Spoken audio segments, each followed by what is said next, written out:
A lot of people kind of question me with the question, can you really have what you really want? And because I did a couple of YouTubes about that. And the short answer is yes. However, it comes with a but, which is you have to be willing to do whatever God asks you to do.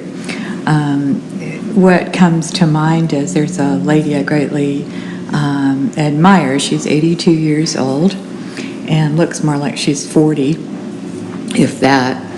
And she is the oldest in her class, weight trainer, has won all sorts of competitions for bodybuilding, and her body and her face, everything looks amazing.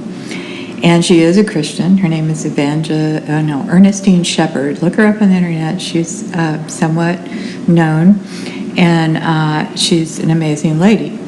Now, the interesting thing is she didn't start to work out till she was in her 50s, she and her sister, and they were, middle-aged ladies and out of shape. But she got exactly what she wanted. She and her sister wanted to look good, and I think her sister died, but she went on to achieve. She wanted to be in the Guinness World Book of World Records, however you say that, and she is. So now, how does she do that? She gets up at 2 or 3 in the morning. She does her devotions first. She reads her Bible, which is really cool. But she eats egg whites, like 10 egg whites and a couple of walnuts, and then runs for 10 miles. And then goes to the gym, comes back, has more egg whites, and goes to the gym, lifts weights, and then teaches classes all day, interspersed with, more egg whites, I might add. I think she eats, like really super lean turkey and chicken and stuff like that, but mainly raw egg whites.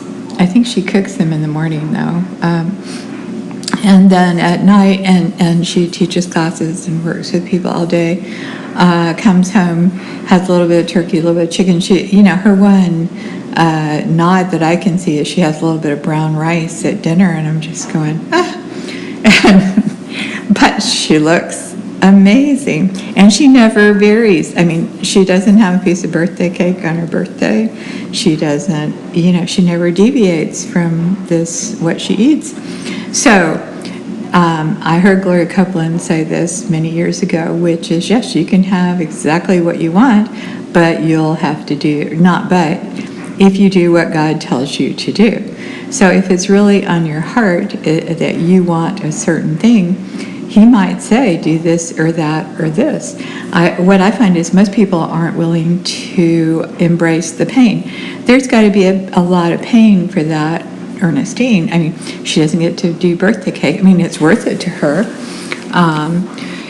And that's what you have to decide. I run into so many people in counseling that don't want to give up the things they're addicted to, whether it's tobacco or drugs or alcohol or whatever. They don't want to embrace the pain of what that might mean because it would be painful for them to give that up.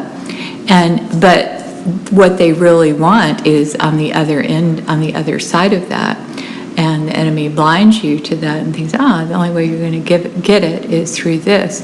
So embracing the pain and having productive pain, and I talked about a day or so ago about finding the nuggets of gold when you have a problem.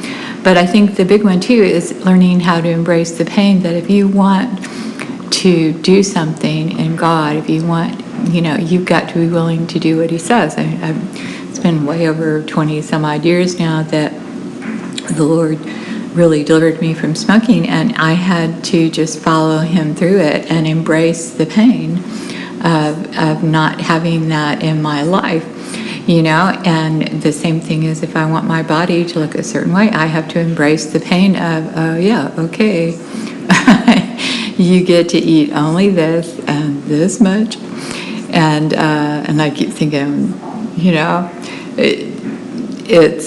I have to embrace the pain. And inside that pain and working with it are nuggets.